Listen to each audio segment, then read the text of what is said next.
السلام علیکم ورحمۃ اللہ وبرکاتہ بسم اللہ الرحمن الرحیم وبہ نستعین وعلی آلہ وصحبہ اجمعین اما بعد۔ ناظرین و سامعین، پھر ایک اور مرتبہ ہم آپ کا استقبال کرتے ہیں ہمارا چینل 99 ٹی وی میں، جس کا عنوان ہے جہیز سماج کا ایک ناسور۔ پہلی دو قسطوں کے اندر آپ کو جہیز کے تعلق سے مختصر سی گفتگو کی گئی تھی آپ کے سامنے۔ چلیے اور آگے بڑھتے ہیں، ایک اور اہم بات آپ کی خدمت میں پیش کرتے ہوئے ہم اپنی بات کو ختم کر دیتے ہیں۔ جہیز کا خاتمہ کیسے ممکن ہے؟ جہیز ابتدائی مرحلے میں، جیسا کہ میں نے کہا، جہیز جو ہے وراثت کی جگہ لے لیا ہے۔ یہ ہندوؤں کی رسم تھی جو مسلمانوں میں گھس آئی ہے۔ اب اگر ہم پھر سے وراثت کے سلسلے کو جاری کر دیں، ترکے کے سلسلے کو جاری کر دیں، جو صحیح معنی میں اللہ تبارک و تعالیٰ کا حکم ہے، جس سورہ نساء میں اللہ نے مرد کی فوقیت بتائی، اسی سورہ نساء میں اللہ نے کہا یوصیکم اللہ فی اولادکم للذکر مثل حظ الانثیین، کہ اللہ تبارک و تعالیٰ تمہیں اس بات کا حکم دیتا ہے، اس بات کی وصیت کرتا ہے کہ تمہاری جائیداد میں، تمہارے مال و دولت میں جہاں لڑکوں کا حق ہے وہیں پر لڑکیوں کا حق ہے۔ اگر وراثت کے تعلق سے ان آیات کا اگر ہم مطالعہ کرتے ہیں تو معلوم ہوتا ہے کہ عورت کی جتنی شکلیں ہو سکتی ہیں، ان تمام شکلوں میں اللہ تبارک و تعالی نے وراثت کے مسائل ذکر فرمایا۔ ایز اے بہن، بیوی، بیٹی، ان تمام شکل و صورت کے اندر جو ہے ایک عورت کو وراثت میں کتنا حصہ ملتا ہے، اس کی تمام تر تفصیلات موجود ہیں۔ آج شادی کے موقع پر ماں باپ جہیز کے نام پر جب جو کچھ بھی دے دیتے ہیں، اور ماں باپ کے انتقال کے بعد جب وراثت کی تقسیم کا معاملہ آتا ہے تو نہ جانے بہت سارے بھائی اپنے بہنوں کو وراثت سے محروم کر دیتے ہیں، یہ کہہ کر کہ آپ کی شادی کے موقع پر آپ کو سب کچھ دے دیا گیا تھا، آپ کی شادی پر اتنا پیسہ خرچ ہوا تھا، اس لیے اب آپ کو نہیں دیا جائے گا۔ بسا اوقات ظالم بھائی ظلم کرتے ہوئے اپنے بہن کا حق مار دیتے ہیں، تو بسا اوقات یہی ماں باپ اپنی وصیت کے اندر لکھ دیتے ہیں یا اپنے بیٹوں کے سامنے کہہ دیتے ہیں کہ اب آپ کی بہن کا کوئی حق نہیں ہے۔ اللہ تعالیٰ نے کہا حق ہے، بھائی کہتا ہے حق نہیں۔ اللہ نے کہا تم اپنی وراثت میں اپنی بیٹیوں کو، اپنے بہنوں کو اور اپنی بیویوں کو اور اپنی ماں کو دو، اور یہاں باپ کہتا ہے، شوہر کہتا ہے، بیٹا کہتا ہے، بھائی کہتا ہے کہ تمہارا کوئی حق اس کے اندر موجود نہیں ہے۔ اسلام نے جس چیز کو نافذ کرنے کا حکم دیا تھا، اس چیز کو ہم نے پسے پش ڈال دیا اور اس کی جگہ پر جہیز جیسی لعنت کو لا کر رکھا، جہیز جیسے ناسور کو لا کر رکھا، جس کے اپنانے کی وجہ سے سراپا نقصان ہی نقصان، ایک نقصان نہیں بلکہ کئی نقصانات ہیں، اور اس سے سب سے بڑا نقصان تو یہ ہے کہ لڑکیوں کی جان ختم ہو جا رہی ہے۔ جس رسم کے ذریعے آپ کی لڑکی، جس رسم کی وجہ سے آپ کی بیٹی، آپ کی بہن کی جان محفوظ نہ ہو، اس رسم کو اگر آپ اٹھا کر رکھے ہیں تو پھر گویا آپ اپنے ہاتھوں سے اپنی بیٹیوں کا گلا گھونٹ رہے ہیں، اور آپ اپنی بیٹی اور اپنی بہن کو جو ہے زندہ درگور کر رہے ہیں اور اسے جیتے جی مار رہے ہیں۔ جس دن آپ اور ہم سب مل کر سماج کے اندر وراثت کے مسئلے کو عام کریں گے، وراثت کا حق دینا شروع کریں گے اپنی بیٹی کو، اپنی بہن کو، اپنی ماں کو، اپنی بیوی کو، تو جہیز کی بلا ختم ہو جائے گی، جہیز کی وبا ختم ہو جائے گی، جہیز کی لعنت ختم ہو جائے گی، اور اس کے بعد کوئی عائشہ، کوئی فاطمہ، کوئی خدیجہ جو ہے اپنے آپ کو سوسائڈ کے حوالے نہیں کرے گی، اور والدین کو جیتے جی جو ہے زندہ موت کے گھاٹ اٹھا کر نہیں چلے جائے گی۔ ذرا سوچئے کہ اس عائشہ کے ماں باپ پر کیا گزر رہی ہوگی۔ ذرا سوچئے کہ جس بہو کو سسرال والوں نے زندہ جلا دیا ہو، اس بہو کے ماں باپ پر کیا گزری ہوگی، اس کے بھائی بہنوں پر کیا گزرتی ہوگی، اور نتیجے میں بہت ساری لڑکیوں کے اندر اب ایک ڈر، ایک خوف بڑھ گیا ہے کہ اگر شادی کریں گے تو گویا ہم کو بھی جو ہے سوسائڈ کرنے کی نوبت آئے گی، شادی کریں گے تو سسرال والے مار دھاڑ کریں گے، شادی کریں گے تو روزانہ جو ہے ہمیں تانے سننے پڑیں گے، بہتر ہے کہ ہم اسی طرح بغیر شادی کی زندگی گزار دیں گے۔ اور اللہ نہ کرے اس طرح کا خیال اور اس طرح کا ذہن بننے کے بعد ہماری یہ بیٹیاں، ہماری یہ بہنیں غلط راہ پر چلنا شروع کریں تو آخر کار اس وبا کا ذمہ دار کون ہوگا؟ ان گناہوں کا ذمہ دار کون ہوگا؟ تو ہمیں چاہیے کہ وراثت کو عام کریں، وراثت کو عام کرے۔ آپ اچھے گھرانے میں رشتہ تلاش کریں، دیندار لڑکے کو تلاش کریں، دیندار لڑکی کو تلاش کریں، آپ دیندار گھرانے کو ترجیح دیں اور رشتہ طے ہونے کے بعد بتا دیں کہ ہم آج لڑکی کو جو ہے کوئی چیز دینے والے نہیں ہیں، البتہ ہماری جائیداد میں ہمارے بعد جہاں لڑکوں کو حصہ ملے گا وہیں شرعی اعتبار سے، شریعت کے اعتبار سے جو ہے ہماری لڑکی کو بھی حصہ ملے گا اور وہ حصہ جو ہے آپ کے پاس آ جائے گا۔ آپ اطمینان دلائیں تو جہیز کی یہ رسم ختم ہو سکتی ہے۔ دوسرے نمبر پر ہم ذمہ داران مساجد، ذمہ داران جمعیات اور سماج کے قائدین، سماج کے لیڈروں سے بھی اپیل کرتے ہیں کہ نوجوانوں کا آپ ذہن بنائیں، والدین کی کونسلنگ کریں، نوجوان لڑکوں کا ذہن بنائیں، انہیں خود کفیل بنائیں، خود مختار بنائیں۔ آپ بتائیں کہ جن ماں باپ نے آپ کی پیدائش پر کپڑا پہنایا تھا وہی ماں باپ آپ کے اپنے نکاح کے موقع پر بھی کپڑا سلا سکتے ہیں۔ جن ماں باپ نے آپ کو اپنے گھر کے اندر رکھا تھا، سونے کا انتظام کیا تھا، بستر کا انتظام کیا تھا، اسی بستر پر آپ اپنی دلہن کو سلا سکتے ہو، اسی بستر پر آپ گزارا گزار سکتے ہو، اسی فرنیچر پر آپ گزارا کر سکتے ہو، اسی گاڑی پر آپ گزارا کر سکتے ہو۔ گاڑی کے نام پر، جہیز کے نام پر، فرنیچر کے نام پر کسی کی بھی جو ہے عزت و آبرو کے ساتھ کھلواڑ کرنا یا اس کی جان کے ساتھ یا اس کے مال کے ساتھ غلط نگاہیں ڈالنا یہ حرام ہے، جائز نہیں ہے۔ اس لیے ہمیں بچنا چاہیے اور بچانا چاہیے۔ وہیں پر میں اپنے بزرگوں سے بھی گزارش کروں گا، اپنے ان والدین سے بھی گزارش کروں گا جو اپنی لڑکیوں کے لیے رشتے تلاش کرتے ہیں، تو آپ کو بھی چاہیے کہ دیندار لڑکوں کا رشتہ تلاش کرے۔ آپ ایسے آدمی کے ساتھ اپنا رشتہ ہرگز نہ جوڑے جو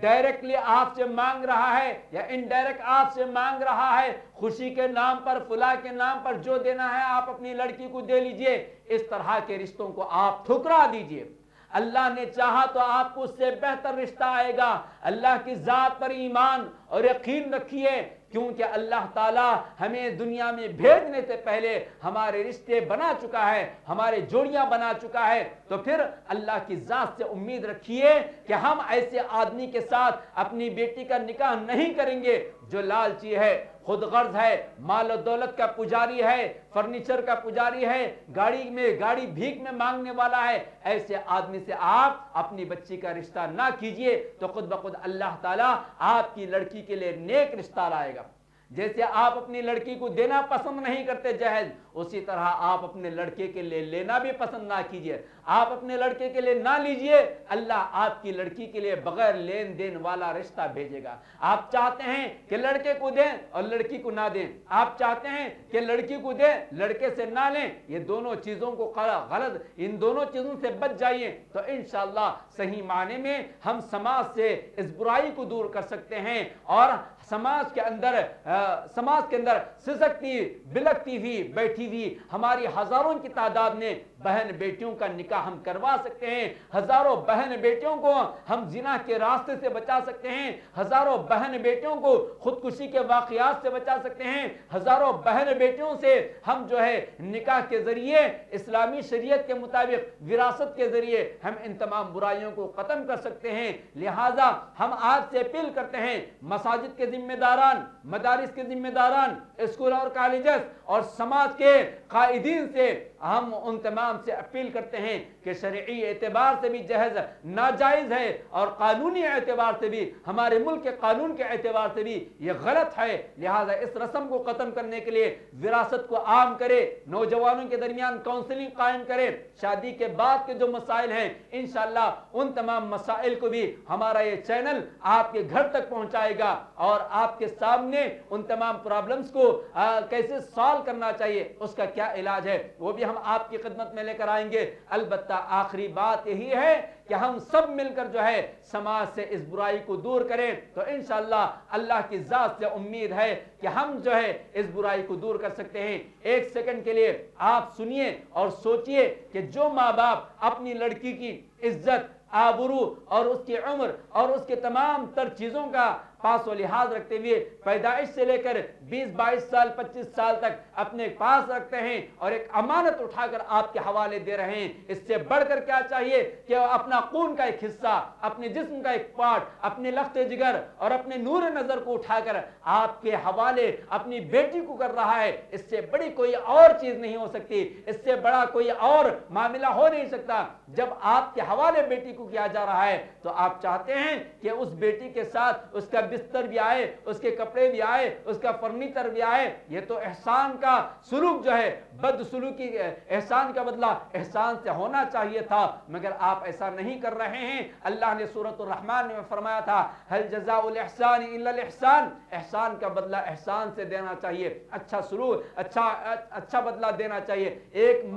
ماں باپ جو ہے آپ کو اپنی بیٹی دے رہے ہیں اور آپ نتیجے میں ان سے دولت بھی ہڑپ رہے ہیں، جہیز بھی لے رہے ہیں، تو یہ احسان کا بدلہ صحیح بدلہ نہیں ہے، یہ غلط بدلہ ہے۔ لہٰذا آخر میں ہم اپنی تمام بیٹیوں سے، اپنی تمام بہنوں سے جو شادی شدہ ہے ان سے درخواست کرتے ہیں کہ خودکشی کسی بھی مسئلے کا حل نہیں ہے، سوسائڈ کسی بھی پرابلم کو سالو کرنے کا حل نہیں ہے۔ لہٰذا آپ ہمت سے جئیں، آپ جو ہے ہمت کے ساتھ اپنی زندگی کو آگے بڑھائیں، آپ ڈیفینس کریں۔ اور اسلام اس بات کی اجازت دیتا ہے، مرد کو اس بات کی، مرد کو طلاق کی اجازت ہے تو عورت کو خلا کی اجازت ہے۔ جب آپ اس مرد کے ساتھ جینا آپ کے لیے دشوار ہے، جہیز کے نام پر، کٹنم کے نام پر، جھوڑے گھوڑے کے نام پر، پیسے کے نام پر وہ آپ کو ستا رہا ہے، آپ پر ظلم و زیادتی کر رہا ہے، تو ایسے موقع پر آپ کو اس بات کی اجازت ہے کہ آپ اس شوہر سے خلا لے لیں، اچھے انداز میں آپ خلا لے لیں اور اپنی زندگی کو بچائیں۔ اس ایک شوہر کے ظلم و زیادتی کی وجہ سے آپ اپنی زندگی کو جو ہے ختم کر رہے ہیں، جس کی وجہ سے آپ کا پورا خاندان پریشان ہو جائے گا۔ خودکشی اسلام کے اندر جائز نہیں ہے، قانون اعتبار سے بھی جرم ہے، اور خودکشی کسی بھی مسئلے کا حل نہیں ہے۔ آپ مسئلے کا حل تلاش کیجئے، مسئلے کا حل اسلام کے اندر موجود ہے۔ مرد کے لیے طلاق کی اجازت ہے اور عورت کے لیے خلا کی اجازت ہے۔ لہٰذا ہم ان برائیوں کو ختم کرنے کے لیے وراثت کے مسئلے کو عام کریں، طلاق اور خلا کے جو مسائل ہیں اس کو سمجھنا چاہیے۔ ہر چھوٹی بات پر خلا نہیں، ہر چھوٹی بات پر طلاق نہیں، بلکہ طلاق آخری مرحلہ ہے، خلا آخری مرحلہ ہے۔ آپ کو اسلام کے دیے ہوئے ان حقوق کو استعمال کرنا چاہیے۔ اللہ سے دعا ہے اللہ تبارک و تعالی ہم سب کو جو ہے جہیز جیسی بری لعنت سے بچنے کی توفیق عطا فرمائے۔ آخری کے 2 منٹ کے اندر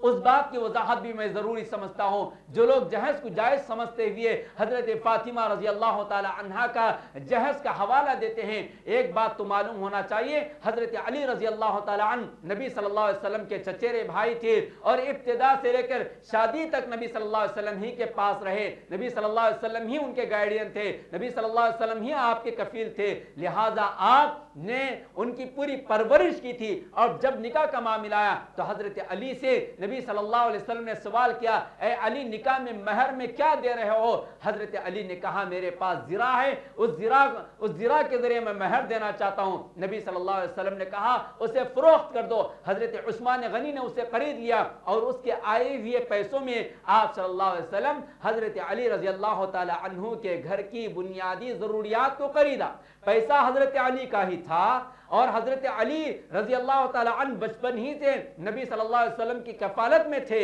تو نبی صلی اللہ علیہ وسلم سرپرست تھے دونوں طرف سے، اس لیے حضرت علی رضی اللہ تعالی عنہ کے گھر کی بنیادی ضرورتوں کا آپ نے انتظام کروایا، بستر کا انتظام، ایک چٹائی کا انتظام، تھکے کا انتظام، اور پانی کے لیے مشکزے کا انتظام، اور کھانے پینے کے اشیاء کوٹنے کے لیے جو چکی کا گویا انتظام کروایا۔ اس جہیز کا نام دے کر ہم جہیز کے ذریعے ہزاروں بہن بیٹیوں کے قاتل بن رہے ہیں۔ یہاں تو نبی صلی اللہ علیہ وسلم کی 4 بیٹیاں تھیں، نبی صلی اللہ علیہ وسلم نے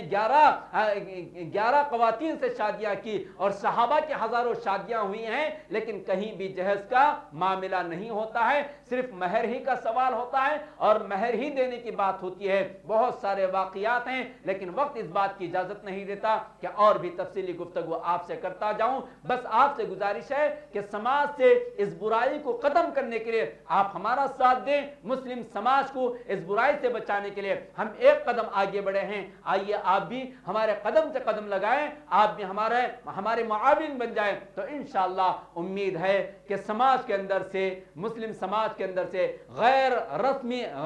اسلامی رسم و رواج کا خاتمہ ہو جائے گا اور ہماری بہن بیٹیوں کی جان محفوظ ہو جائے گی اور جہیز کے بغیر شادیوں کا رجحان عام ہو جائے گا. وراثت دینے کا اور وراثت لینے کا عام رجحان پیدا ہو جائے گا اور نتیجے میں ہماری بچیاں محفوظ رہیں گی جہاں بھی رہیں. اللہ سبحانہ و تعالیٰ سے دعا ہے اللہ تبارک و تعالیٰ ہم سب کو جو ہے ان غلط رسم و رواج کی زنجیروں سے اپنے آپ کو آزاد کرنے اور سماج کو جو ہے پاک کرنے اور ایک صالح معاشرے کی تشکیل عمل میں لانے کی توفیق عطا فرمائے. آپ دیکھتے رہیں ہمارا چینل 99 ٹی وی چینل. آپ کو انشاءاللہ اس چینل کے ذریعے اسلامی معلومات اور اسلام کے احکامات, اخلاق, عقائد, عبادات, معاملات, ان تمام چیزوں پر انشاءاللہ وقتاً فوقتاً آپ تک ہم پہنچنے کی کوشش کریں گے. اللہ تبارک و تعالی ہم سب کو نیک توفیق عطا فرمائے. آمین. وصلی اللہ علی النبی الکریم. والسلام علیکم ورحمۃ اللہ وبرکاتہ.